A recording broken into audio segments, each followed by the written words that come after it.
The wind was a living thing. It came down from the high peaks of the Montana mountains with a voice that was part scream, part moan, a sound of pure, desolate hunger.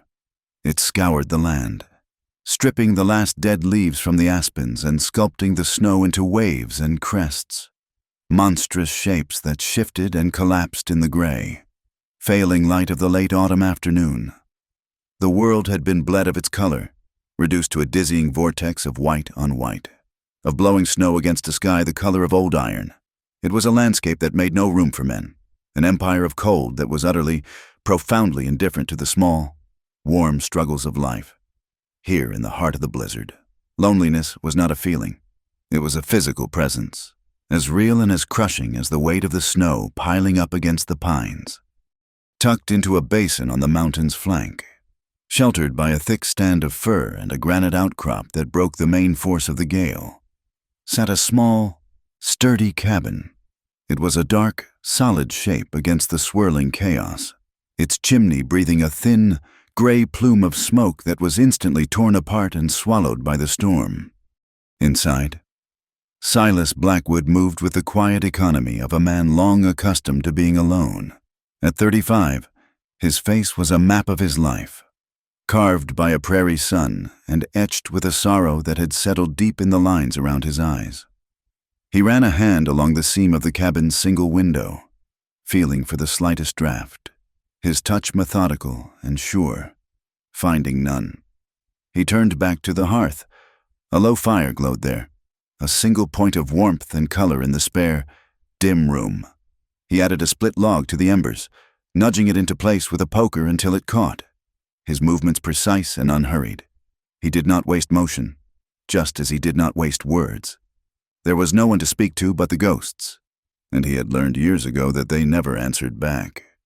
His solitude was a fortress he had built with his own two hands, log by log, stone by stone. He had come to these mountains to escape the world below, a world that held nothing for him but the sharp edges of memory.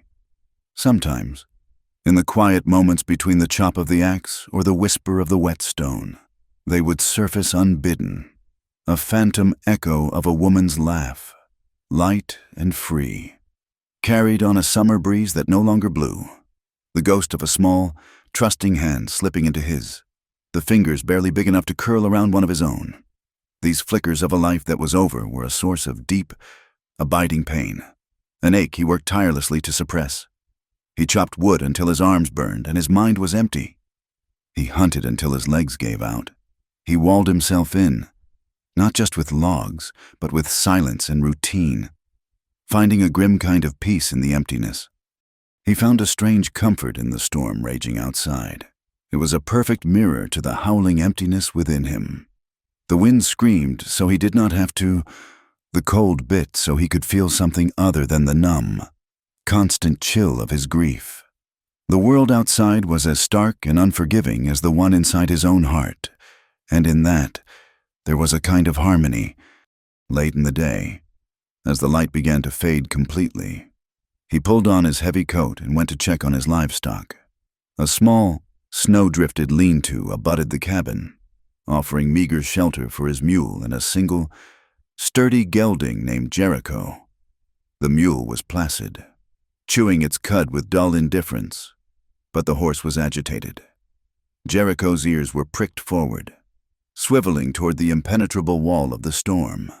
His nostrils flared. He shifted his weight from hoof to hoof, his large, dark eyes wide with attention that was more than just a reaction to the wind. Silas laid a calming hand on the horse's neck, murmuring a low word. He trusted the animal's instincts. A horse could hear the fall of a pine needle, smell a predator on the wind long before a man's dull senses could register a threat.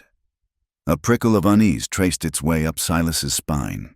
He scanned the swirling snow, but could see nothing beyond a few yards, probably just a wolf, he thought, or maybe a mountain cat driven down by the weather. He was armed, always, but he was not a man who went looking for trouble. He had seen enough trouble to last him a lifetime. He had come here to avoid it. But the horse would not settle. Jericho blew out a sharp, anxious breath and sidestepped. bumping against the rough-hewn wall of the lean-to. That was not right. Silas's unease hardened into a certainty. Something was wrong. With a deep sigh, he unhooked his Winchester from the pegs just inside the cabin door.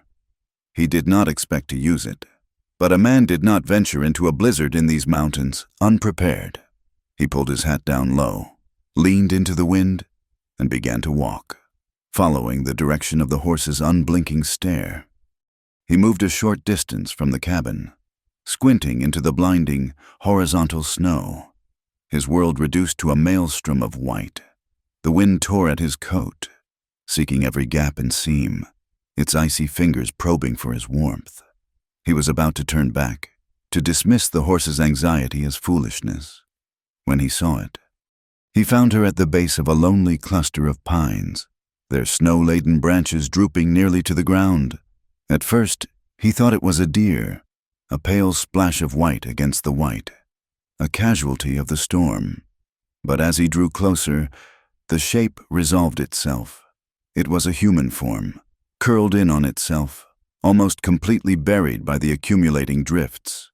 Then he saw the fabric, tattered, incongruous, and utterly wrong. The delicate, frozen lace of a wedding dress. It was a woman, Ilara. Her face, barely visible beneath a tangle of dark, frozen hair, was a deathly, translucent blue. Her lips were cracked and pale, parted slightly as if in a final, silent gasp. She was unconscious, a discarded doll left to be swallowed by the wilderness. The sight of her was a profound shock, a violent intrusion of the world he had fought so hard to reject. A bride, in a wedding dress, out here in the middle of nowhere, in the teeth of a killer storm. The image was so surreal, so tragic, that it defied all logic. It spoke of a deep and terrible wrongness, a story that had ended in the worst possible way. Silas's first instinct, born of 3 years of practiced self-preservation, was to turn around and walk away. This was not his concern. Bringing her into his cabin was like bringing in a lit stick of dynamite. It was trouble. It was a complication that his fragile, carefully constructed peace could not afford. He did not see a person lying in the snow. He saw a problem, a disruption to the empty, predictable rhythm of his days.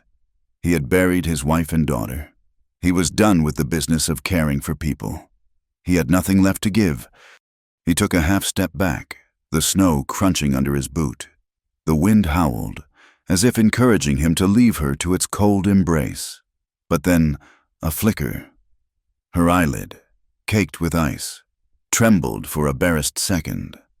A sound escaped her lips, so faint it was nearly stolen by the wind, an almost inaudible moan of misery. It broke through his defenses like a hammer through glass. The sight of her utter, absolute vulnerability, the helplessness of a life on the very brink of being extinguished, triggered a part of him he thought had died and been buried years ago. The protector, the husband, the father, the man he used to be. He cursed under his breath, a low, savage sound. He was angry at her for being here, angry at the storm for bringing her to him, angry at himself for the sudden, unwelcome surge of compassion that now made it impossible for him to leave. He knew, with a certainty that settled in his bones like a sickness, that he could not leave her to die. Getting her back to the cabin was a grueling, desperate battle. She was a dead weight, her limbs stiff with cold. He hooked his arms under hers and began to drag, his boots sinking deep into the snow with every step. The wind fought him, a physical force pushing him back, whipping snow into his face until he was half blind. He was forced to half carry, half drag her, his own breath coming in ragged, steaming bursts. The physical exertion was immense, burning his lungs and straining his muscles. But it was the emotional turmoil that truly taxed him. He felt a resentful tenderness, a deep frustration at this unwanted responsibility that had been thrown at his feet, and beneath it all, a powerful, inexplicable surge of protectiveness for the frozen stranger in his arms. For years, his world had been occupied by only 2 things, himself and his ghosts. Now, there was a third, living presence, and her weight was heavier than any memory. He finally stumbled through the cabin door, kicking it shut against the storm. The relative warmth and quiet inside were a stark, welcome contrast. He dragged her over to the hearth, her frozen dress leaving a trail of melting snow on the rough plank floor. He worked with a detached, clinical urgency. His focus narrowed to the single, overwhelming task of survival. He took his knife and cut away the stiff, frozen fabric of the wedding dress. The act was devoid of intimacy, as impersonal as skinning a deer. It was a necessity.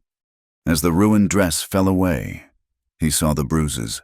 Ugly, dark blotches bloomed across her pale skin, on her arms, her ribs, a cruel mark high on her cheekbone.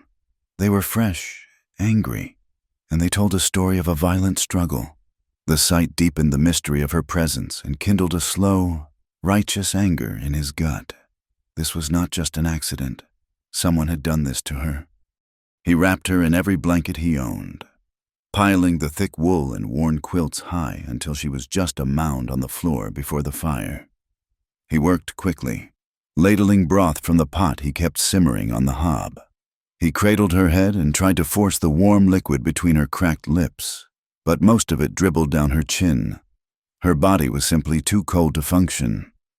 Her shivering started, a violent, uncontrollable rattling that shook her entire frame. He recognized the signs. He had seen men die of cold during the war, seen cattle freeze solid on the plains. He knew this shuddering was her body's last, desperate attempt to generate warmth. And then, just as he feared, it began to subside. The violent tremors lessened, replaced by a finer, weaker trembling. It was the sign he had been dreading, the beginning of the end, the final, lethal stage of hypothermia when the body gives up and slides toward a cold, quiet death. He stood up, a feeling of grim helplessness washing over him. He had done all he knew how to do, and it was not enough. It was then that she began to murmur, drifting in the fog between consciousness and death. She spoke in fragmented whispers, her words laced with the soft, lyrical cadence of an Irish accent. A promise, so cold, the wind. He knelt closer, straining to hear over the crackle of the fire and the ever-present howl of the storm. His laugh, so cruel. Silas listened, his growing pity warring with his anger. He knew, with a cold certainty, that she was dying. All his conventional methods had failed. Desperation forced him to consider the last resort, a brutal piece of survival lore he had heard from old trappers and mountain men. Sharing body heat, skin to skin, the only way to bring a core temperature back from the brink. The idea was abhorrent to him. It represented a level of intimacy, of physical closeness, that he had sworn off forever. Lying with another woman felt like a betrayal, a violation of the memory of his late wife. Sarah, the thought of it made his stomach clench. He paced the small cabin, his long strides taking him from the door to the hearth and back again.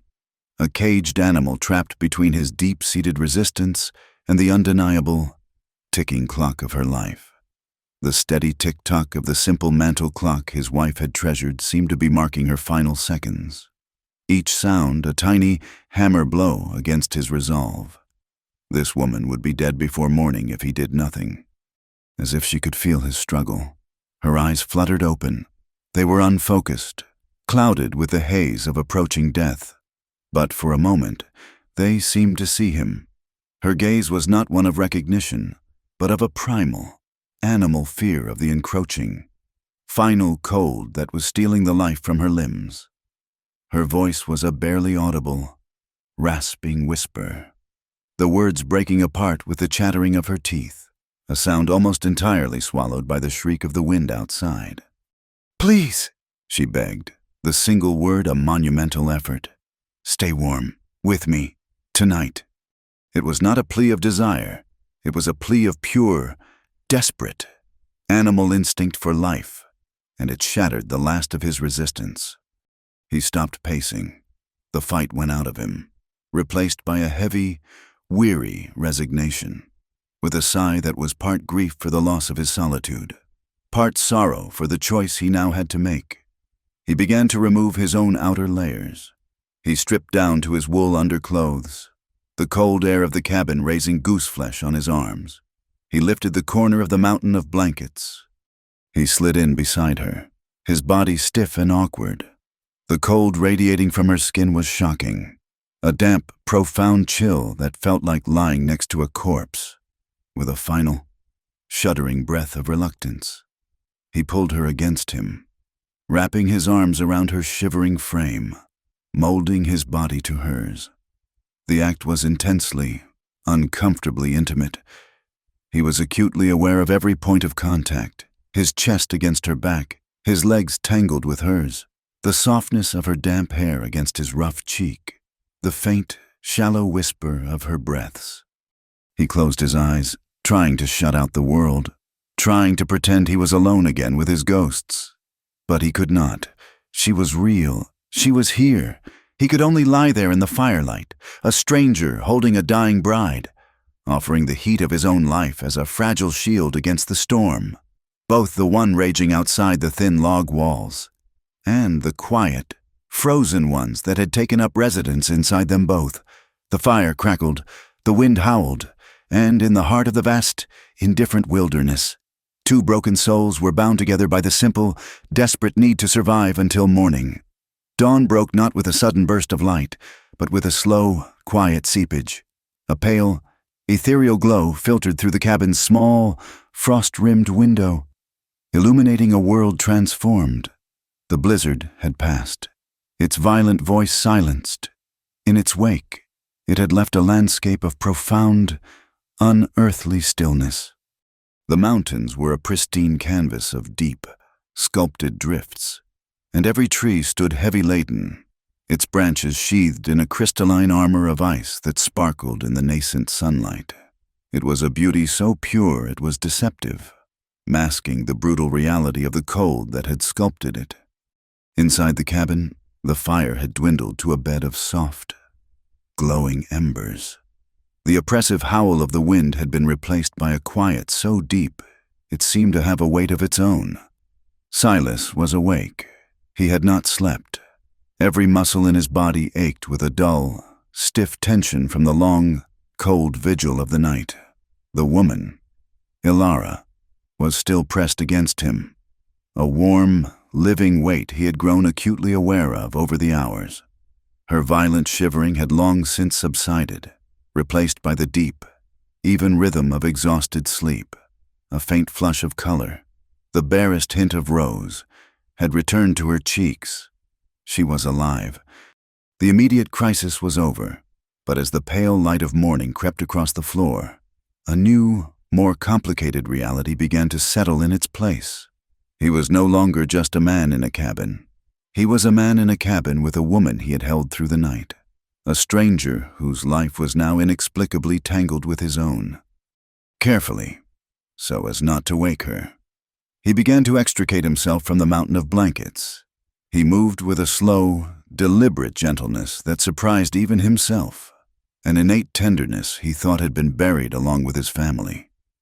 He slid from beneath the covers and stood, the cold air raising a chill on his skin.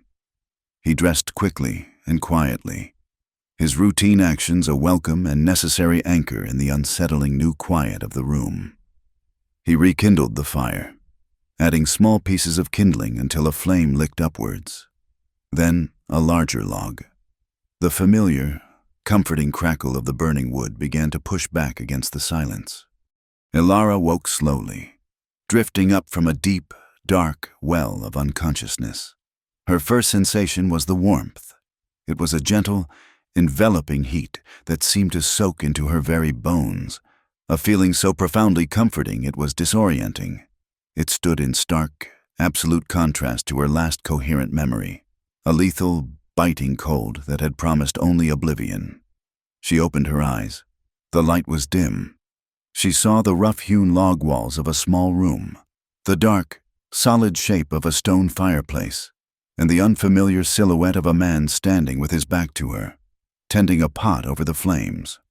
Fear, cold and sharp, was her immediate reaction. It sliced through the hazy fog of her exhaustion.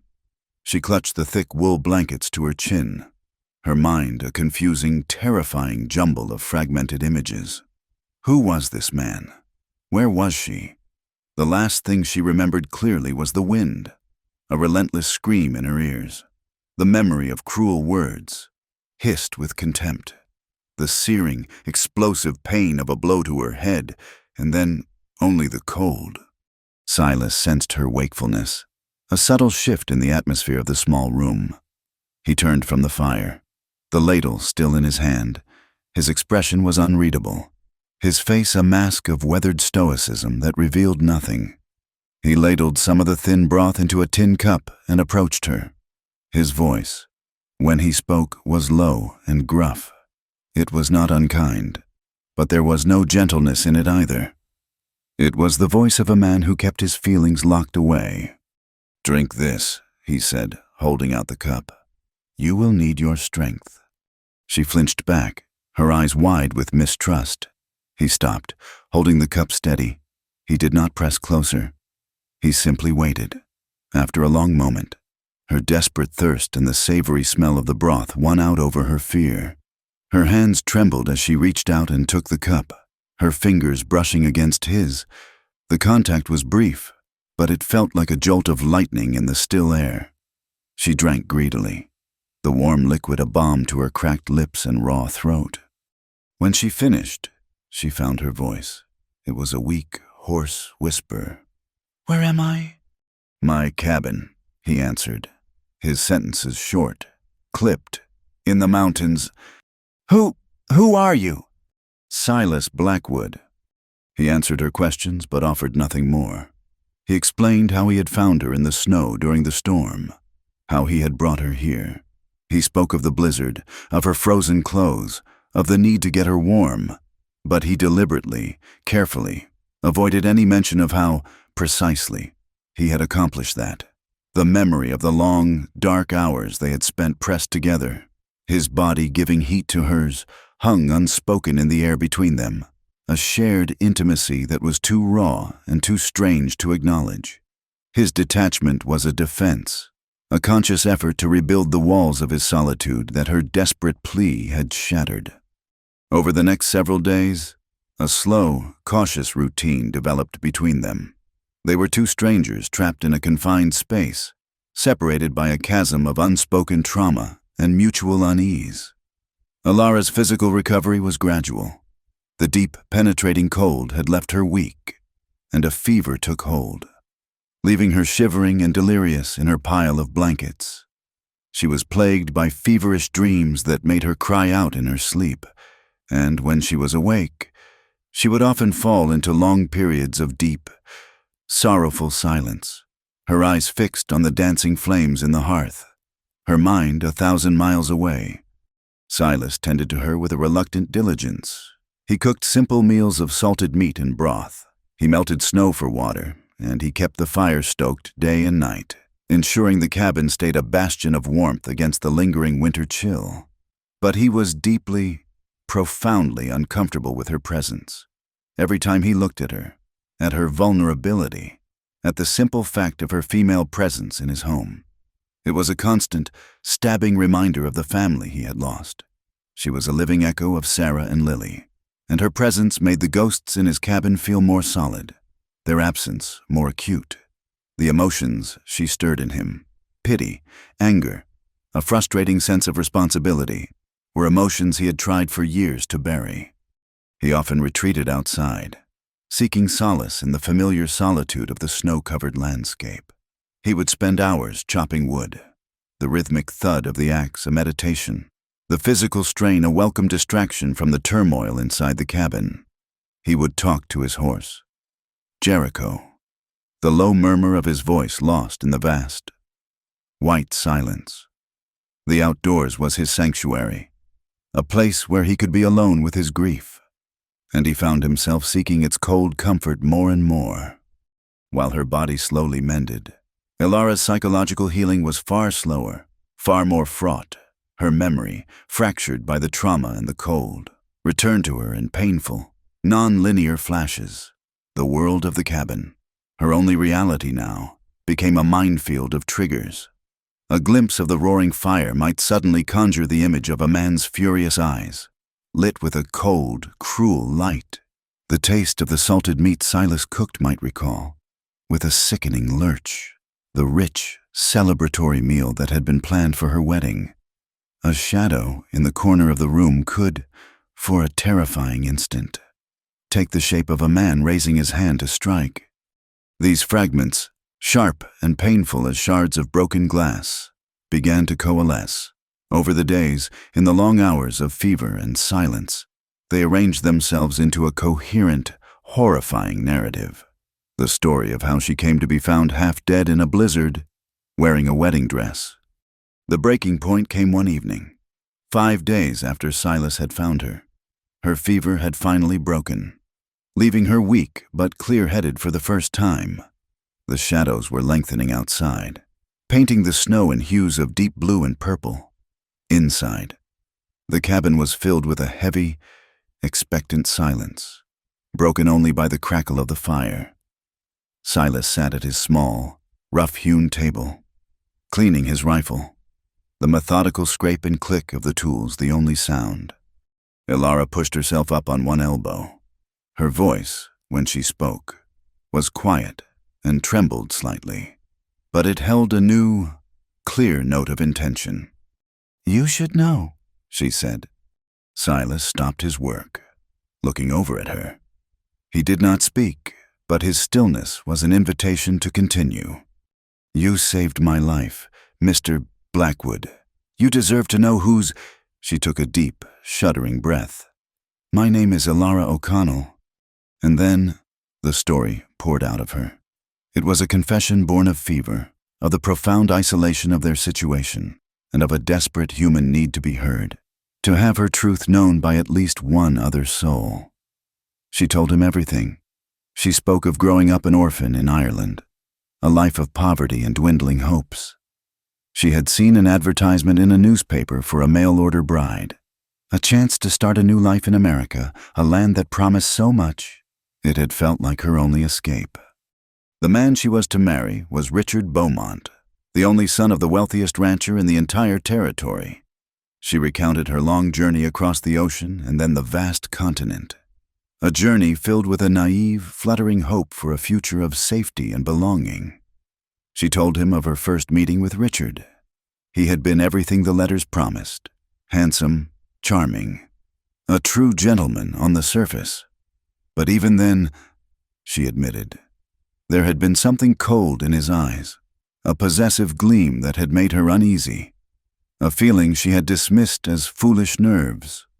Her voice grew quieter, heavier, as she began to recount the events of her wedding day. The small church had been filled with flowers. She had felt, for a fleeting moment, that her dream had come true.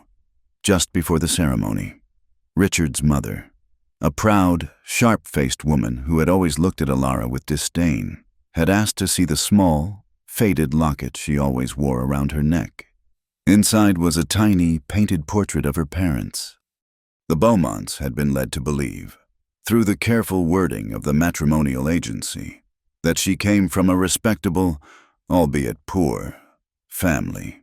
But her parents, her beloved mother and father, had been penniless tenant farmers from a part of Ireland, the English, and those who emulated them looked down upon with open contempt. The locket was undeniable proof of her humble origins. The Beaumonts' pride was deeply wounded. They felt they had been tricked, sold inferior goods. Richard, enraged at this perceived social slight, at the public humiliation he imagined he would face, confronted her. He had dragged her from the small room behind the church, his handsome face twisted into a mask of pure venom. His charm vanished, revealing the monster that lay beneath. He had struck her, his voice a low, furious snarl as he called her a filthy, lying wretch, spitting the words at her like poison.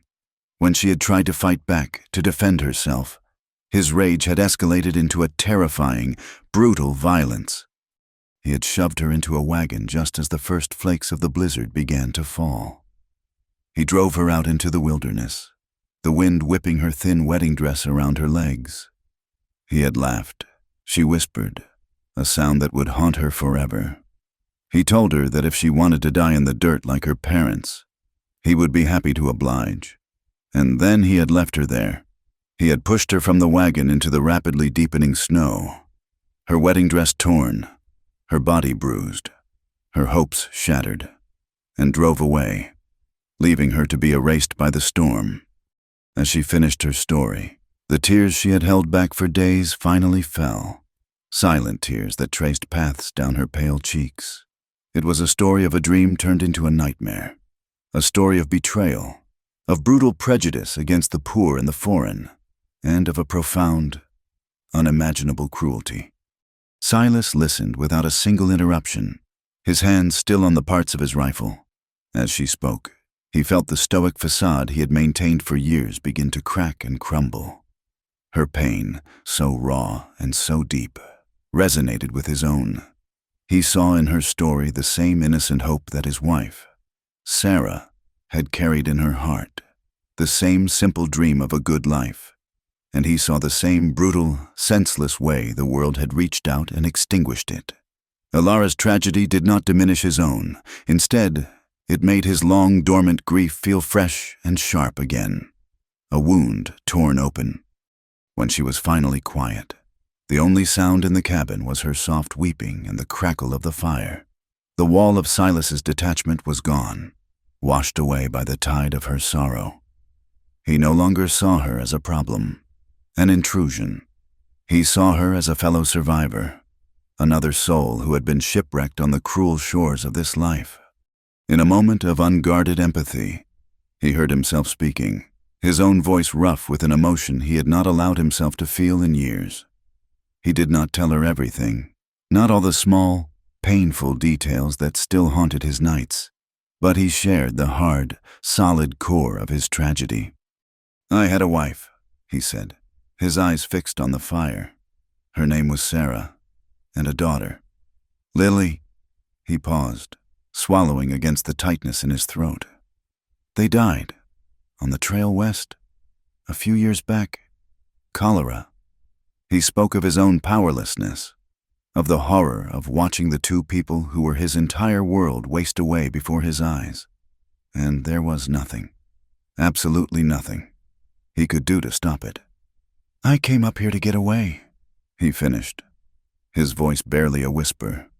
A man can't be haunted by ghosts if he's in a place where they never lived. This shared vulnerability, this quiet exchange of broken pieces of their hearts, forged the first real bond between them. It was a connection born not of desire or circumstance, but of a shared, deep-seated pain and a profound, unspoken understanding. They had both lost everything to the harsh, unforgiving realities of this new world. That night, they sat in a comfortable silence, the air cleared of its tension. The awkward, unspoken intimacy of their first night, born of a desperate need for survival, was now replaced by a conscious, fragile, emotional connection. Ilara, looking at the grim, quiet man across the room, began to see the deep well of kindness that lay beneath his gruff, forbidding exterior, and Silas, looking at the bruised, heartbroken woman by his fire, began to see not a victim, but the fierce, resilient spirit that had somehow, against all odds, refused to be extinguished. In the frozen, silent ground of their grief, the first tentative seeds of something new, a fragile glimmer of hope, the barest whisper of love, had begun to sprout. Weeks bled into one another, and the deep snows of a true Montana winter settled over the mountains, burying the world under a thick, silent blanket of white. The passes became impassable, the trails vanished, and the small cabin in its sheltered basin was effectively cut off from the rest of the world. What could have been a prison became, for Silas and Ilara, an incubator.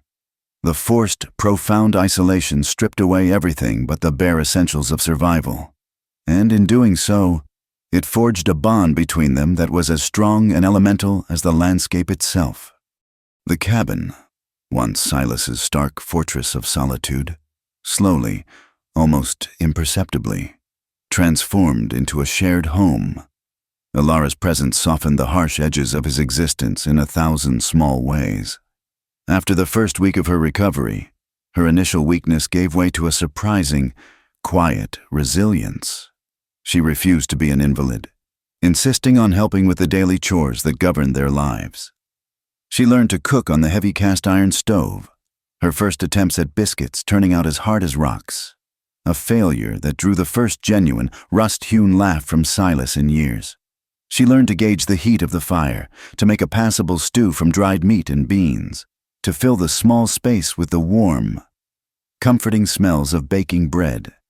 She took his worn, patched-up clothes and mended them with painstaking care, her needle flashing in the firelight, her stitches small and neat, and as she worked, she would often hum quiet, half-forgotten melodies from her childhood in Ireland. The soft, melodic sound filled a silence in the cabin that Silas had not even realized was so deafening until it was gone. He would find himself pausing in his own tasks, listening to the simple, human sound, a feeling of unfamiliar peace settling over him. Their intimacy was not built on grand declarations, but on the small, shared moments of a life pared down to its essence. The rhythms of their days became a quiet, synchronized dance.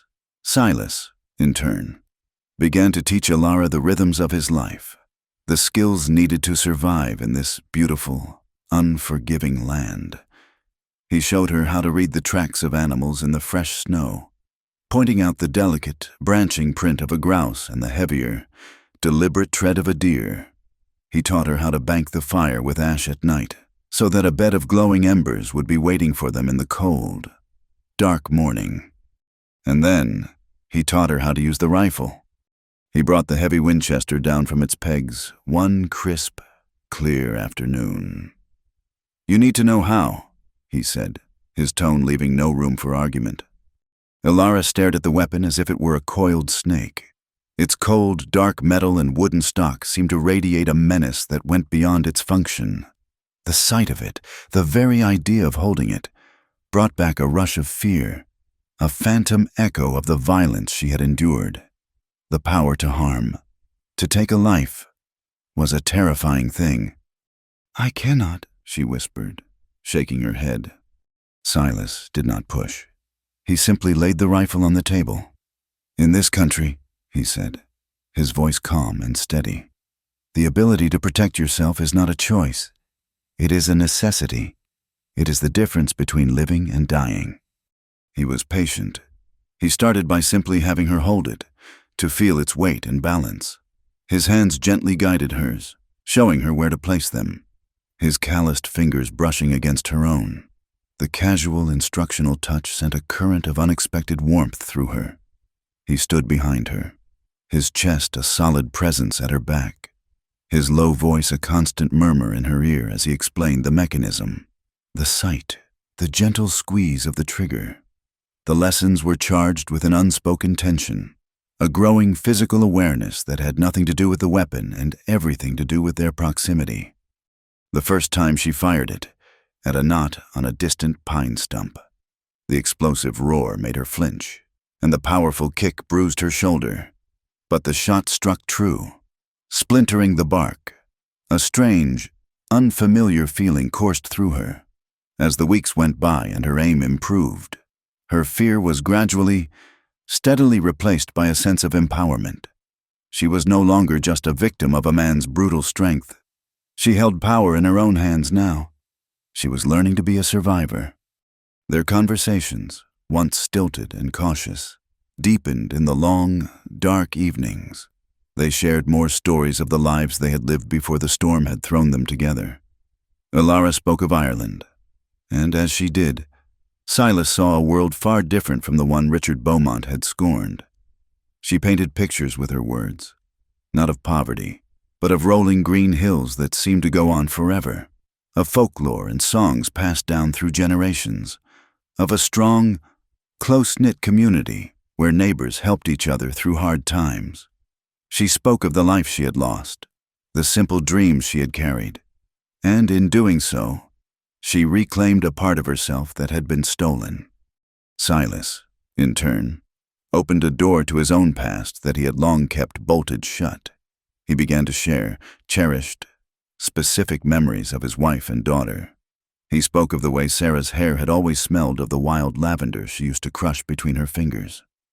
He told Ilara about Lily's infectious laughter, the high, clear sound it made when she chased butterflies through the tall prairie grass, her little legs pumping, her face alight with pure, unadulterated joy. He also spoke of his guilt, of the crushing, unshakable feeling that he had failed them, that he should have been able to protect them from the sickness that had taken them. Ilara listened, her gaze soft and steady in the firelight. She did not offer him empty platitudes or pity. She offered him something far more valuable, a profound and comforting understanding. "Grief is a heavy thing to carry, Silas," she said one night, her voice quiet but sure. "But the weight of it is not a measure of your failure. It is a measure of your love." Her words struck him with the force of a physical blow. No one had ever said anything like that to him before. In her simple, powerful wisdom, she had reframed his entire burden. She was helping him see that the ghosts he lived with were not specters of his own inadequacy, but testaments to the depth of his heart. They were healing each other, their shared confessions acting as a soothing balm on old, festering wounds. The harsh beauty of the winter landscape became a constant, silent backdrop to their budding romance. On days when the sun was bright and the air was still and cold, they would take long walks, the only sound the rhythmic crunch of their boots on the packed snow. The wilderness, which was once a symbol of his isolation and a threat to her survival, became their shared, private world. In the impossibly clear, cold nights, Silas would point out the constellations, tracing the shapes of the hunter and the Great Bear in the diamond dust of the Milky Way. They witnessed the stark, majestic beauty of a sunrise over the frozen peaks, the snow blushing from pale rose to brilliant gold. It was a world where their fragile, growing love could take root, unjudged and unobserved by anyone. The moment their relationship turned from one of quiet companionship to something more came unexpectedly, as such moments often do. They were sitting by the fire one evening. A comfortable silence settled between them. A large log in the fireplace shifted, collapsing in on itself and sending a sudden, loud shower of orange sparks onto the stone hearth. Ilara jumped at the sharp, cracking sound, a choked gasp escaping her lips. The sudden noise, so much like the crack of a whip or a gunshot, triggered a visceral memory. She was no longer in the warm, safe cabin. She was back in the biting wind. The world a blur of white, a man's face contorted with rage looming over her. She began to tremble uncontrollably, her breath catching in her throat, her eyes wide with a terror that was real and immediate. Silas was by her side in an instant. He did not ask what was wrong. He did not say anything at all. He simply moved behind her and put his arms around her, pulling her back against his chest, holding her firmly and securely. This embrace was different from the one on that first, desperate night. It was not about sharing heat for survival. It was about offering comfort and protection. It was a shield against the ghosts of the past. She leaned into him, her body rigid with fear at first, then slowly, gradually, relaxing into the solid safety of his hold, his warmth, his strength, the steady beat of his heart against her back. All of it acted as an anchor, pulling her back from the drowning depths of her memory. Her trembling subsided, her breathing steadied. The cabin came back into focus. She tipped her head back and looked up at him. Her eyes were filled with tears, but shining through them was a dawning, wondrous realization of the feelings she had for this quiet, wounded man. He looked down at her, and in his gaze, she saw that his own carefully constructed walls were completely gone. All his defenses had vanished, leaving only a raw, unguarded tenderness that took her breath away. The air in the small cabin grew thick, charged with unspoken desire and a love that felt both terrifying in its intensity and utterly, completely inevitable. Slowly, He lowered his head and kissed her. The kiss was not explosive or desperate. It was gentle, questioning, and so deeply emotional that it felt like a conversation without words. It was an affirmation of everything that had quietly grown between them in the heart of winter.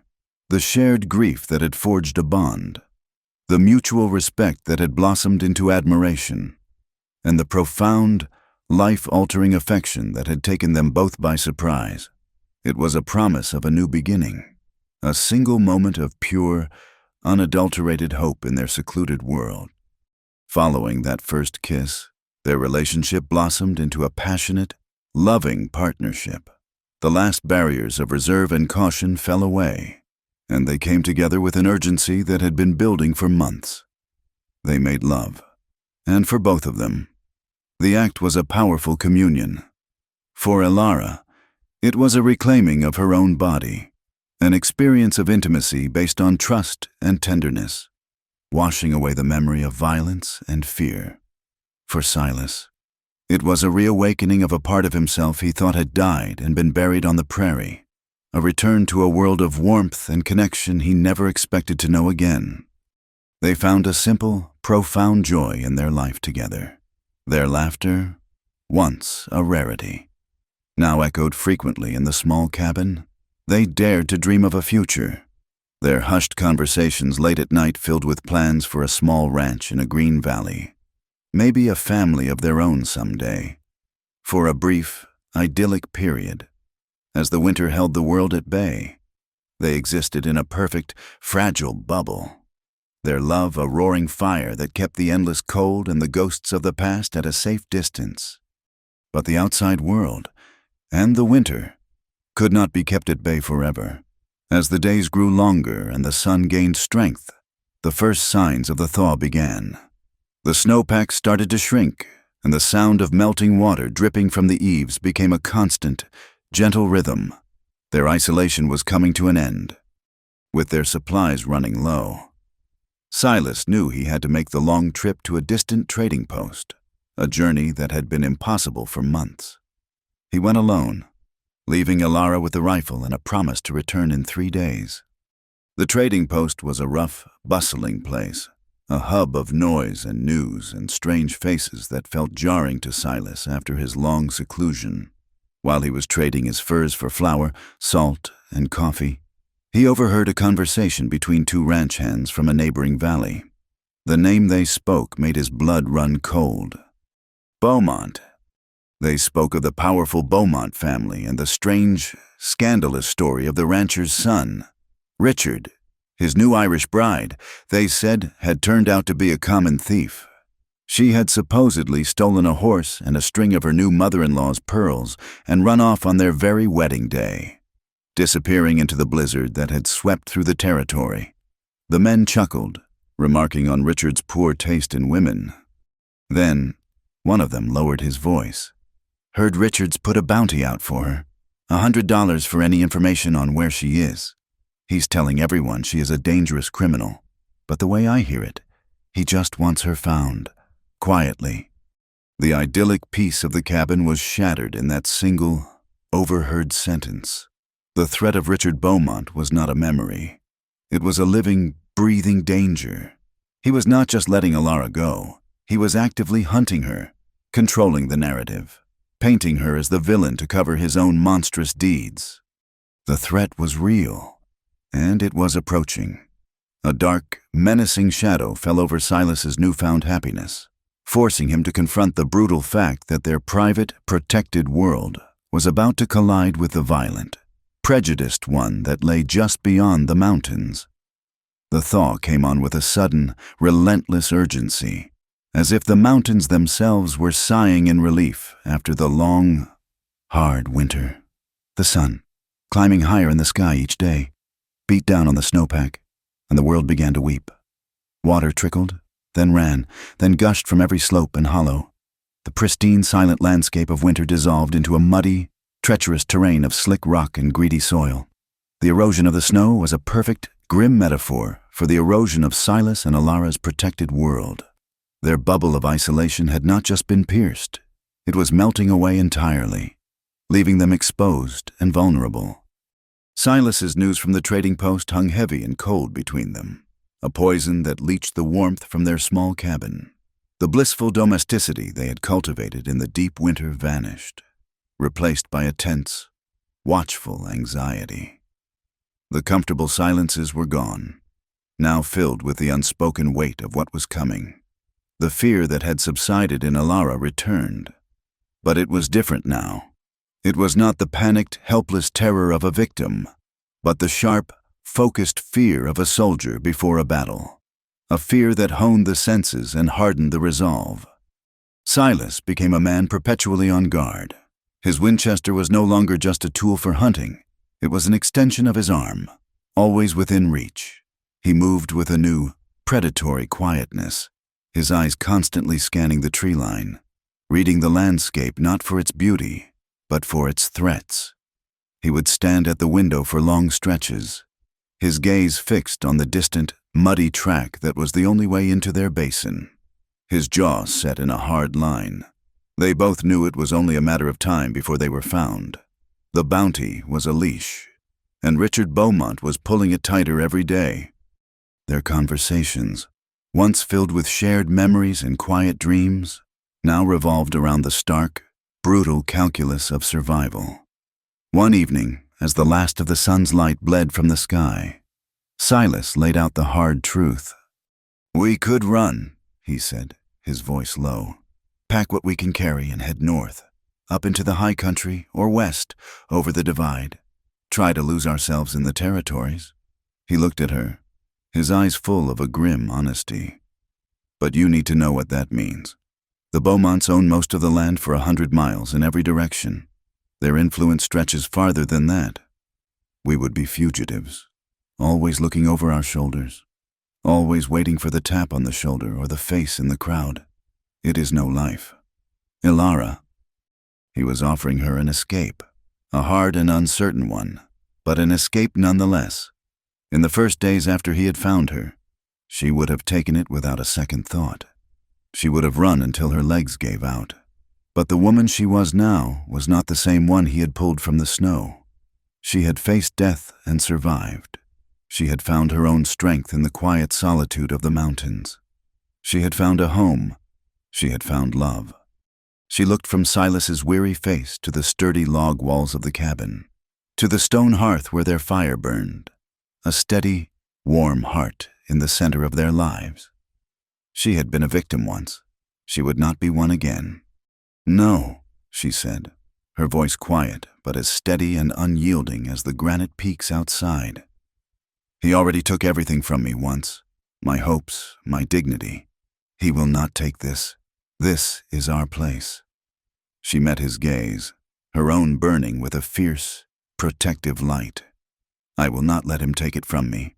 I will not run from him again." Her resolve was like a steel rod pressed against his own spine. Strengthening it, he saw in her eyes not foolish pride, but a profound courage that shamed his own weary pragmatism. She was right. To run would be to let Richard Beaumont win, to let his lies and his violence define the rest of their lives. A slow nod was his only reply. The decision was made. They would stay. They would face whatever came, together. The moment marked a crucial shift in their bond. They were no longer two broken individuals hiding from the world. They were a committed couple, a single unit, preparing to defend their life together. The arrival of the threat was not sudden, not a thunderclap of violence. It began with whispers, with signs on the periphery that tightened the knot of dread in their stomachs. One morning, Silas found tracks in the soft mud near the creek. Not 50 yards from the cabin, the print of a horse's shod hoof, and the deeper impression of a man's boot. They were not his own. He followed them for a short distance until they disappeared into the rocky ground, his hand never leaving the stock of his rifle. Someone had been there, watching. A few days later, as Alara was hanging their laundry on a line strung between two pines, she saw it, a flicker of reflected light from a distant ridge to the south. She called for Silas, and he came out with his spyglass. He focused the lens, his body going rigid. A lone rider sat on his horse, a dark silhouette against the sky. observing the cabin through a spyglass of his own. He was too far away to make out his features, but his purpose was unmistakable. After a long, chilling moment, the rider lowered his glass, turned his horse, and disappeared over the crest of the ridge.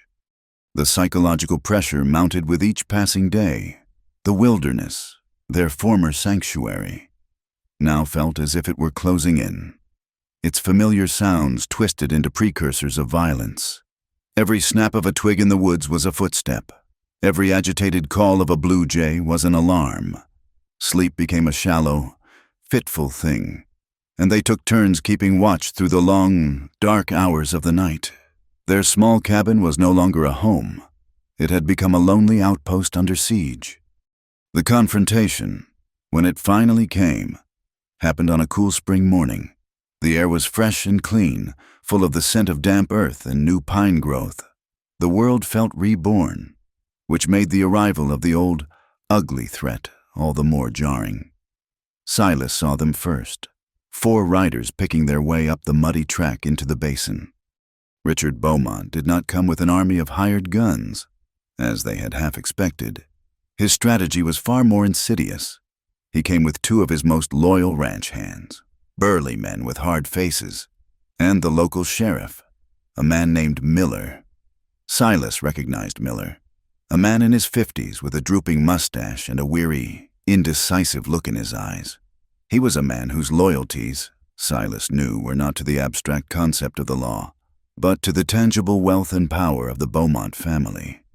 Richard's aim was not immediate violence, but social and legal destruction. "Stay inside," Silas said to Ilara, his voice low and tight.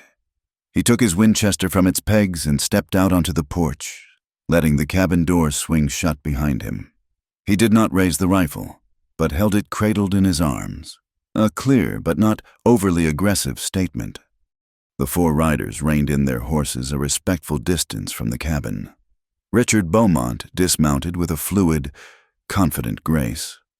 He was as handsome as Ilara had described, dressed in fine, expensive clothes that seemed out of place in the rugged wilderness. He smiled, a calm, reasonable expression that did not reach his cold, calculating eyes. He was playing a part. He was here to present himself as the wronged husband. He nodded curtly to the sheriff. "There she is, Sheriff Miller. Just as I told you, I have finally found my runaway wife. It appears this man has been holding her here." Richard ignored Silas completely, his gaze fixed on the cabin door. He walked a few steps closer, his smile turning possessive, chilling. "Ilara, my dear," he called out, his voice a smooth performance for the benefit of the sheriff. "You have caused quite a stir. Your mother and I have been worried sick. It is time to come home now." The door opened. Ilara stepped out onto the porch to stand beside Silas. Her face was pale, but her chin was held high. Her voice, when she spoke, trembled slightly, but the words were clear and strong, ringing with defiance in the cool morning air. "I am not your wife, Richard, and this is my home." Richard's facade of benevolent concern began to crack. A flicker of annoyance crossed his face. He let out a short, scoffing laugh and turned to the sheriff, spreading his hands in a gesture of paternal exasperation. "You see, Sheriff, the woman is hysterical.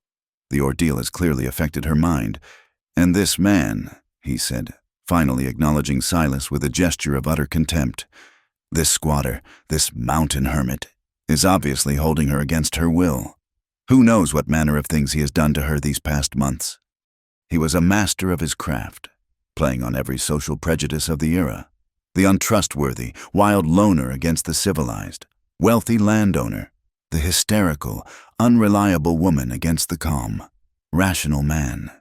He was painting a picture for the sheriff, one in which he was the victim, come to rescue his poor, confused wife from the clutches of a dangerous backwoodsman. "She is a liar and a cheat," Richard added, his voice dripping with false pity. "But she is still my wife by law, and this man her keeper." The sheriff, a weak-willed man accustomed to taking his cues from the Beaumonts, was swayed. He looked from Richard's fine clothes to Silas's worn buckskins, from Richard's confident posture to Silas's grim silence. He made his choice.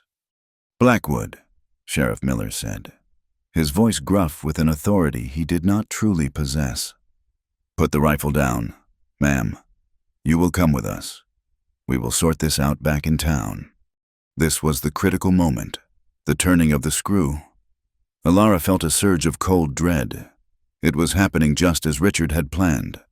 The law, the world of men, was siding with him. But Silas did not move. He did not raise his rifle. He kept it cradled in his arms and looked directly at the sheriff, ignoring Richard completely. His voice was low, but it carried an undeniable weight of conviction that cut through the tension. "Before you do anything, Sheriff," Silas said, his gaze level and hard, "you should ask yourself a question. I found this woman half dead at the height of the worst blizzard this mountain has seen in 10 years. She had bruises on her body that matched the shape of a man's fist, and she was wearing a wedding dress." He paused, letting the words sink in. "Now, you ask me who the criminal is here." The sheriff's face clouded with a flicker of doubt. The picture Silas painted was stark and deeply unsettling. Richard Beaumont saw he was losing his audience. His mask of civility shattered, and he exploded in a torrent of pure, venomous rage. "He is lying. The man is a fortune hunter, and she is his partner in crime. She is nothing but Irish gutter trash, a lying beggar who tried to trap my family for our money." His tirade was ugly and uncontrolled, his handsome face twisted with a vicious snarl. He was no longer performing. This was the real Richard, his raw prejudice and wounded pride on full display for all to see.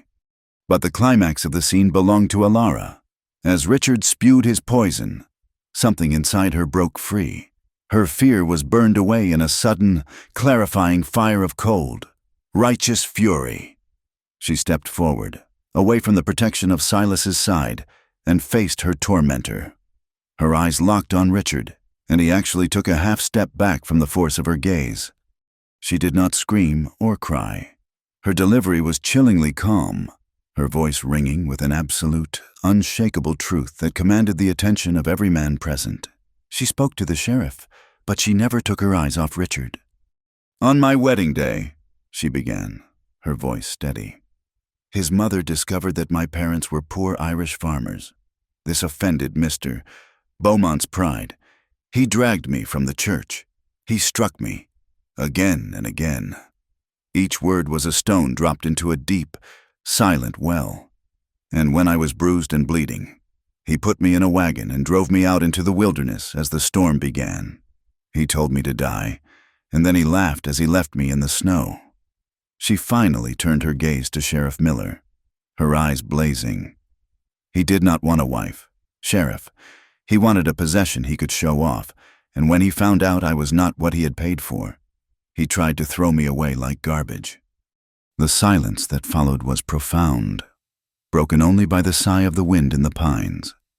Alara's testimony, delivered with such stark and unflinching dignity, had an undeniable ring of truth that Richard's furious, prejudiced blustering could not overcome. In that moment, Silas made his final, public declaration. He stepped forward and put his arm around Alara's shoulders, a simple, powerful gesture of protection and possession that directly refuted Richard's claims. He was not her keeper. He was her partner. He looked from Richard's enraged face to the sheriff's stunned one. "This woman is under my protection," Silas stated, his voice a low, rumbling promise. "The story she tells is the truth. I love her." The words, spoken plainly and without flourish, held more power than all of Richard's bluster. "And if you want to take her," he finished, his gaze locking with Richard's, "you will have to come through me." His words were an unwavering statement of love and loyalty, a direct challenge thrown in the face of public scorn and legal threats. The raw sincerity of his declaration, combined with the chilling credibility of Alara's testimony, was enough to shatter the sheriff's borrowed conviction. Doubt, and a glimmer of shame, was now plain on Miller's face. Richard Beaumont his face flushed with humiliation and fury, saw that he had completely lost control of the situation. He had been outmaneuvered and exposed. He glared at Silas and Alara, his eyes burning with a hatred that promised a different, more brutal kind of retribution. "This is not over," he spat. He turned abruptly, mounted his horse, and without another word to the sheriff, spurred the animal viciously down the track. His two ranch hands, after a moment of uncertain hesitation, followed him. Sheriff Miller sat on his horse, looking from the departing riders to the couple on the porch. He cleared his throat, a look of profound discomfort on his face. "Seems this is a matter for a judge, not for me," he mumbled. Unwilling to meet their eyes, he turned his horse and trotted away, a man in full retreat from a truth he did not have the courage to confront. They had won. The immediate threat had passed. They had stood their ground and spoken their truth, and, for a moment, it had been enough. But as they watched the riders disappear, a cold understanding settled over them. They had won the moral victory, but the promise of violent revenge now hung palpably in the cool spring air. The real fight was yet to come. The victory on the porch was a hollow one, a brief stay of execution. In the aftermath, the air in the mountain basin grew thick with the certainty of retaliation. Richard Beaumont's parting glare had not been a threat. It had been a promise. The cool spring days that followed were not a relief, but a period of grim, silent preparation. The cabin, which had transformed from a lonely shelter into a warm, shared home, now underwent a third and final change. It became a fortress. They worked together from sunup to sundown, their movements synchronized by a single, shared purpose. The easy, romantic tenderness of the previous months was gone, burned away by the harsh light of reality. In its place was something harder, a pragmatic, steely partnership forged in the face of a coming storm of violence. Their love was no longer expressed in soft words or gentle kisses, but in the shared, urgent tasks of survival. It was in the quiet, approving nod Silas gave Alara as she finished reinforcing the window shutters with heavy wooden bars. It was in the steady, unwavering hand of Alara as she sat by the fire late into the night, the hot ladle in her hand, melting lead in a small iron pot and pouring it into the bullet mold, her face illuminated by the glow of the flames. It was in the comforting, solid touch of a hand on the shoulder in the dead of night, a silent changing of the guard as one took up the watch while the other sought a few hours of fitful sleep. Silas stripped his rifle and his revolver down to their component parts, cleaning and oiling them with a focused intensity that bordered on reverence. He taught Alara to do the same, explaining the function of each pin and spring, until she could reload the weapons with her eyes closed, her fingers moving with a deftness that belied her inexperience. They stockpiled ammunition on the mantel, the brass casings gleaming like a row of deadly teeth in the firelight. They filled every bucket and pot with water, and planned their defense, discussing fields of fire and fallback positions as if they were soldiers preparing for a known enemy assault. The psychological toll was immense. The constant state of high alert was a file, slowly but surely grating away at their nerves. Sleep, when it came, was a shallow, haunted country, filled with nightmares of fire and shouting, from which they would wake with a jolt, their hearts pounding in the oppressive silence of the cabin. The surrounding wilderness, which had been their sanctuary and their witness, now felt hostile and menacing. Every shadow that danced at the edge of the clearing seemed to hold a threat. The hoot of an owl was a signal. The rustle of a porcupine in the undergrowth was an approaching footstep. The world had shrunk to the size of their small, fortified cabin, and everything outside its walls was the enemy. During this time of tense waiting, they received an unexpected visitor. He came on foot, a tall, gaunt figure in worn buckskins, moving through the trees with the silent grace of a ghost. It was an old trapper named Jedediah, a man Silas knew from rare, solitary encounters at the trading post over the years.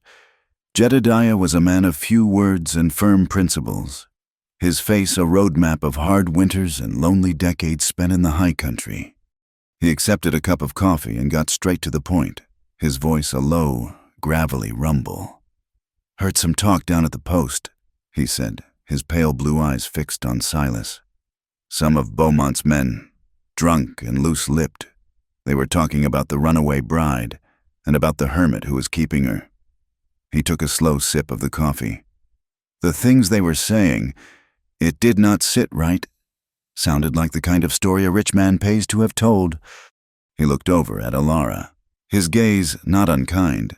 "I reckon your side of the tale is the one that rings true." His simple statement of belief was a crack of light in the dark, prejudiced world that was closing in on them. Jedediah represented a small but significant splinter of defiance against the Beaumont's power. He was a man who trusted his gut and his own judgment over the pronouncements of the wealthy and influential. "He is coming for you," Jedediah continued, his face grim. "Not with the law this time. He has hired on some hard cases, men who will do anything for coin. They are not planning on taking you back to town." He stood up, his tall frame nearly touching the rafters. "This is your business, but I have never had much use for bullies. I will be up on the ridge to the north. I can give you a signal if they come from that direction, and maybe draw a little fire." He asked for nothing in return. His alliance was a gift, a glimmer of hope that they were not entirely alone in their fight. It was a tangible asset, another rifle, another set of eyes. But more than that, it was a balm to their weary souls. Richard Beaumont, back on his sprawling ranch, was a man consumed. The public humiliation he had suffered at the hands of a squatter and an Irish girl had festered into a narcissistic rage that bordered on madness. He was no longer interested in reclaiming Alara or restoring his reputation. He wanted annihilation. He wanted to wipe the memory of his failure from the face of the earth. And that meant erasing the two people who were the living embodiment of it. He abandoned all pretense of legality. He gathered a small group of the most ruthless men on his payroll, a collection of hard-drinking, violent thugs who felt loyalty to nothing but the jingle of silver in their pockets. He promised them a handsome bonus for a night's work. The plan was simple and brutal. They would ride on the cabin under the cover of darkness. They would kill the man and the woman, and they would burn the cabin to the ground, leaving nothing but ashes and a story of a tragic accident. No witnesses, no problem. The attack came on a moonless night, the kind of deep, oppressive darkness that seems to swallow all light and sound. The forest was utterly silent, holding its breath. The silence was broken by a single, sharp sound from the ridge to the north, the whinny of a spooked horse, followed by a low whistle, Jedediah's warning. They were here. The siege began not with a shout, but with the sudden, violent shattering of the cabin's single window. A gunshot roared in the darkness, the bullet thudding into the log wall opposite. The next few moments were a chaotic, terrifying symphony of destruction. More shots rang out, splintering the heavy wooden door, sending shards of glass flying. The deafening roar of gunfire filled the small cabin, punctuated by the shouts of men outside. The air grew thick and acrid with the smell of gunpowder. Bright orange flashes from the muzzles of their rifles lit the clearing in brief, hellish strobes, revealing dark figures moving between the trees. The fear was a gut-wrenching physical thing, a cold knot of ice in the pit of the stomach. But Silas was moving. The years of quiet solitude fell away, and the man he had been before, the soldier who had seen the horrors of war, resurfaced with a grim, deadly familiarity.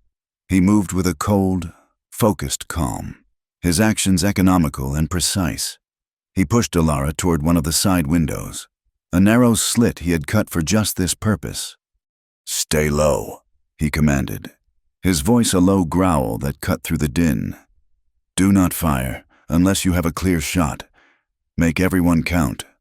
Alara, who had once feared the very touch of a rifle, now wielded it with a desperate, white-knuckled resolve. Her heart hammered against her ribs, and a part of her mind screamed in horror at what she was about to do. She was not a natural killer. The thought of firing on another human being was an abomination.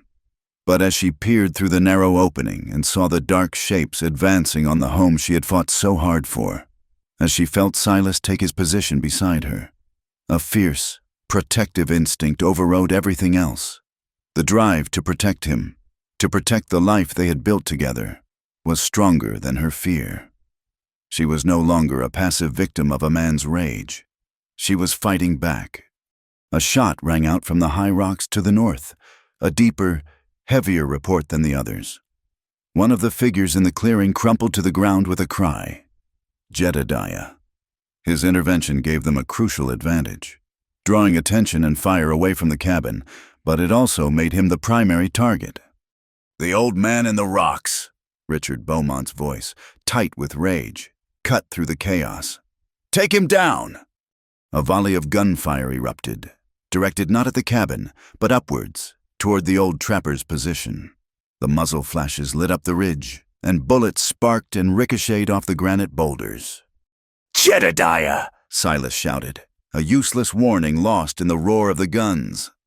For a moment, Jedediah's rifle answered, another shot echoing through the valley, and then there was only the sound of Beaumont's men firing, and then a terrible, final silence from the rocks.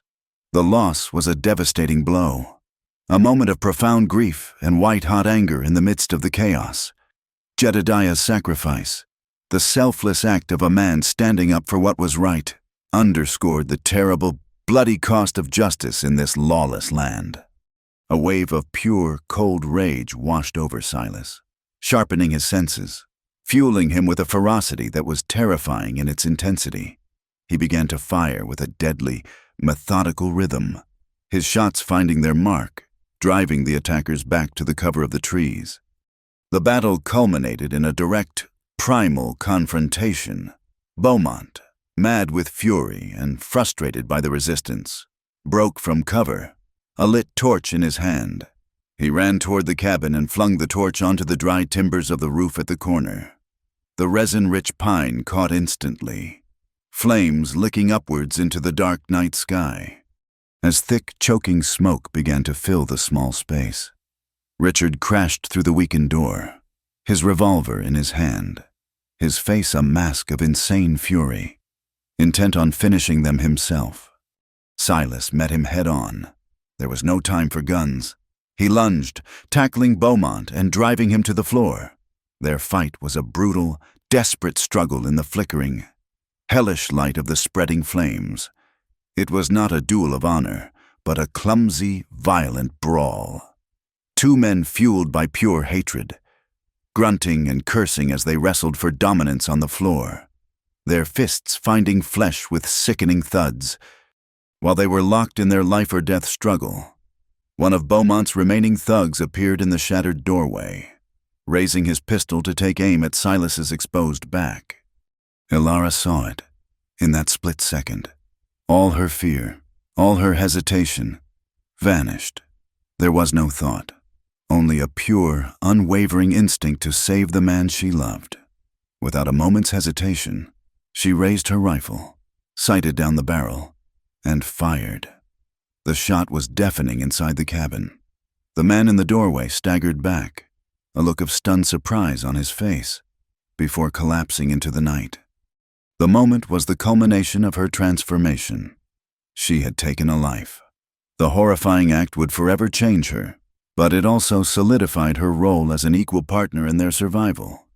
She had not been saved. She had become the savior. The final act of the fight belonged to Silas.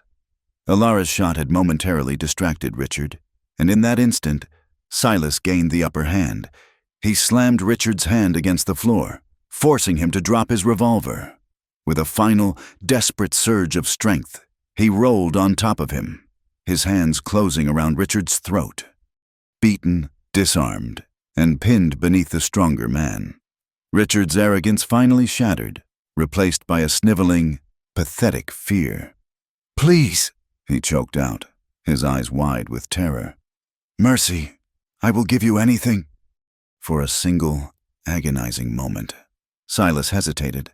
The civilized man that still lived somewhere deep inside him warred with the primal survivor. He looked at the flames devouring the roof of his home, at Ilara's pale, determined face in the smoky haze, and he thought of Jedediah lying dead and cold in the rocks, a good man murdered for nothing more than a rich man's wounded pride. He knew, with a chilling certainty, that letting Richard Beaumont live was not an option.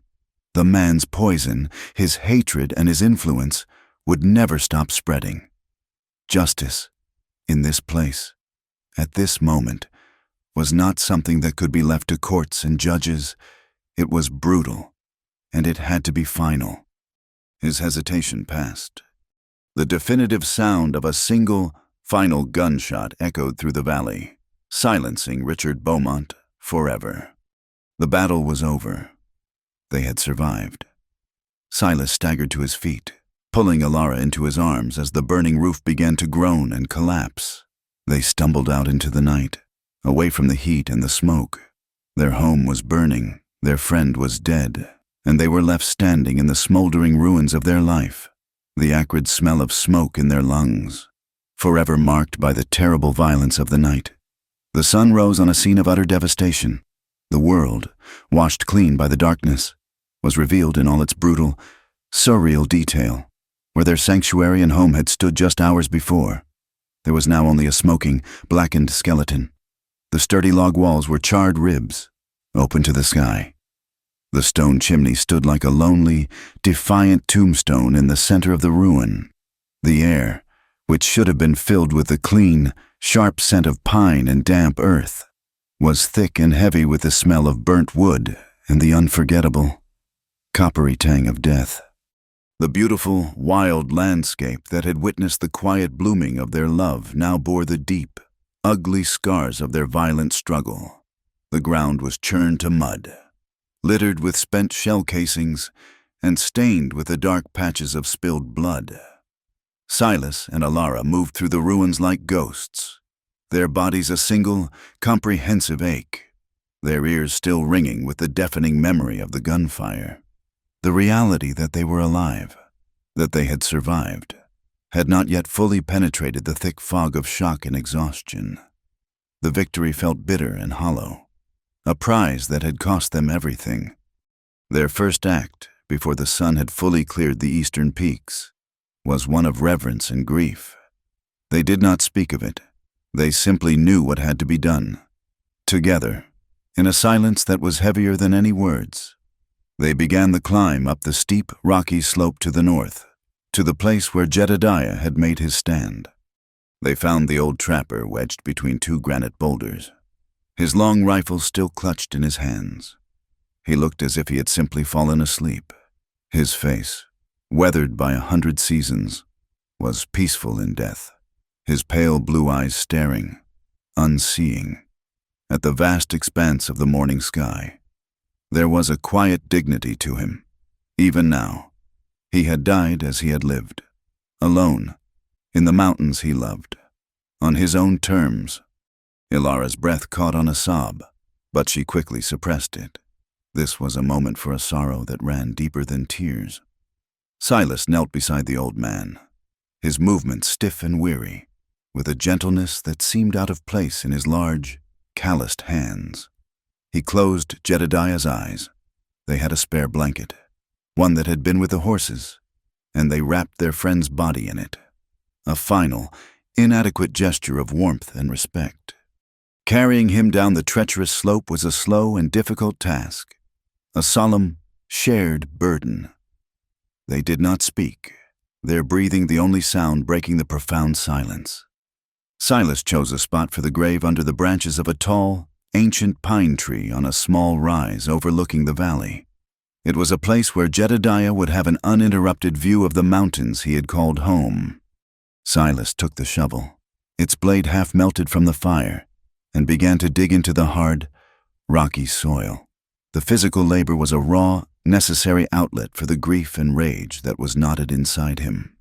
Each shovelful of earth was a prayer, an apology, a curse. He worked until sweat poured down his face, mingling with the soot and grime of the battle, his muscles screaming in protest. Ilara stood by, Her quiet, unwavering presence, a source of strength that he drew on without even realizing it. She did not offer to help. She knew this was a task he needed to perform alone. She simply stood watch, her sorrow a silent vigil. They buried their friend without ceremony, without a single spoken word. The silence of the mountains, the whisper of the wind through the pine needles, was their only eulogy. Jedediah's death was a stark, brutal reminder that their survival had come at a terrible price. He had died for their life, for their love, and that was a debt that would weigh on their consciences for the rest of their days. In the days that followed, they sifted through the wreckage of their lives, both literally and figuratively. They picked through the ashes and the charred timbers of the cabin, searching for anything that might have survived the inferno. Very little had. The heat had been too intense, the destruction too complete. They found a heavy cast-iron pot, blackened but intact. A few of Silas's tools, their wooden handles burned away, the metal warped and twisted. A single tin cup, dented and scorched, but still usable. Everything else that had made the cabin a home was gone. The thick wool blankets Ilara had so carefully mended, the simple curtains she had sewn for the window, the worn book of poetry she had found in Silas's meager collection and had read aloud in the evenings, all of it had been turned to ash. The most profound loss for Silas was the discovery of a small, charred lump of wood that had once been a little carved bird, one of a dozen small figures he had whittled long ago in memory of his daughter, Lily. They were all gone, all the small, tangible pieces of their shared life, and the last remnants of his old one had been consumed by the fire. They were left with only each other, their 2 horses, and the weapons they had used to defend themselves. This stripping away of all material possessions, of every comfort and memento, was a harsh and painful purification. It forced them to confront the absolute core of their relationship, to recognize the one thing that had not been, and could not be, consumed by the flames. They realized that their love itself was their only true home, their only real possession. It was all they had left, and it was everything. With this realization came a choice. They could not stay. The land, once their sanctuary, was now tainted by violence and painful memories. Every shadow held the ghost of the battle, and Jedediah's fresh grave was a constant, sorrowful monument to the cost of their freedom. And beyond the basin, the Beaumont Ranch still loomed large in the territory. Richard was dead, but his family's wealth and influence remained. Silas and Ilara would forever be the squatter and the runaway bride, figures of suspicion and scandal. They would never be safe here, never truly be free from the judgment and the whispers that would follow them. The decision to leave was not one of defeat, but one of profound, hard-won hope. It was a conscious choice to seek a new beginning, to find a place where they were not defined by the tragedy of their pasts, but by the promise of their future together. The 6th and final major emotional climax of their story came not in a hail of gunfire or a moment of high drama, but in the deep, quiet stillness of a mountain night. A week after the battle, they sat by a small campfire they had built amidst the ruins of their home. The air was cool and clean, and above them, the vast, star-filled sky stretched out like a canopy of scattered diamonds. Ilara looked at Silas, her heart aching at the sight of him. In the flickering firelight, she could see the terrible weight of the violence in his eyes, the new, grim lines that the battle had carved into his face. She reached out and gently touched his cheek, her fingers tracing one of those weary lines. "You saved me," she said softly, her voice full of a love so deep it was almost painful. "From the cold, from him, you saved my life." Silas turned his head and covered her hand with his own, his grip warm and firm. His voice, when he spoke, was thick with an emotion he no longer tried to hide. "You saved me, Ilara," he said, his gaze meeting hers. "From a life that was already over, from a world that was nothing but gray. You brought me back." In that moment, they fully and finally acknowledged the incredible journey they had been on. They were no longer the two broken, isolated individuals who had been thrown together by a blizzard. They were a single, whole unit, forged in the crucible of survival, tempered by grief, and fused together by a love that had proven stronger than any fire. Silas reached into the pocket of his worn coat and pulled out a small, twisted piece of metal. It was dark and misshapen, but a faint, intricate pattern was still visible on its surface. "I found this in the ashes," he said, placing it in her palm. It was the melted, ruined remains of her parents' locket. It was a symbol of the past she had lost, a past that had been burned away to make room for a new future. He then took her other hand, his thumb stroking the back of it. "There is land in the Oregon Valley," he said, his voice filled with a quiet, steady hope he had not felt in years, a hope she had given him. "Green land, good water, a place to build something new, a place where no one knows our names, where we can be just a man and a woman starting a life." He looked at her, his heart in his eyes. "We can have the life we talked about. Alara, we can build it ourselves." Alara's eyes filled with tears, but for the first time in a long, long time, they were tears of pure, unadulterated joy and relief. The trauma they had endured had not broken them. It had stripped them down to their very foundations and then built them back up, together, stronger than they had ever been apart. "Yes," she whispered, her voice full of a conviction that was absolute. "Anywhere, as long as I'm with you." He did not have a ring. He had nothing to offer her but his heart, his loyalty, and a promise of a future that would be built with their own two hands. He simply held her hand, their fingers intertwining, a silent, unbreakable vow made under the watchful, silent eyes of the mountains. This quiet, heartfelt commitment, made amidst the ruins of their past, was the true culmination of their love story, a testament to their incredible resilience. The final scene of their time in the valley took place a week later. They had packed what little they owned, the salvaged pot, the scorched tools, their blankets, and their ammunition, onto their two horses. They were ready. They walked to Jedediah's grave. The small mound of earth was already being reclaimed by the wilderness. Alara laid a small, hand-picked bunch of purple wildflowers on the fresh earth, a final splash of color and life. They stood there for a long moment, heads bowed in a final, silent farewell. Then, together, they turned their backs on the valley. They turned their backs on the smoking ruins of the cabin, on the graves, on the ghosts of the past. They mounted their horses and rode west, not into a cliched, fading sunset, but into the bright, challenging, and brilliant light of a new morning.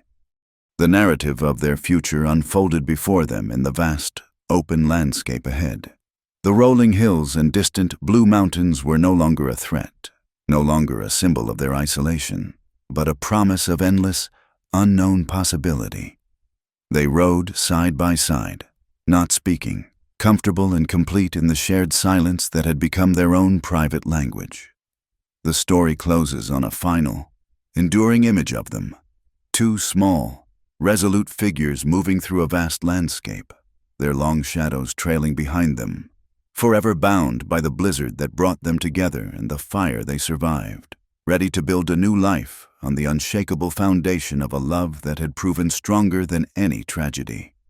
Thank you for listening to our story around the campfire tonight. Please comment where you are listening from so we can all connect. Subscribe to the Wild West Campfire channel and share your thoughts in English.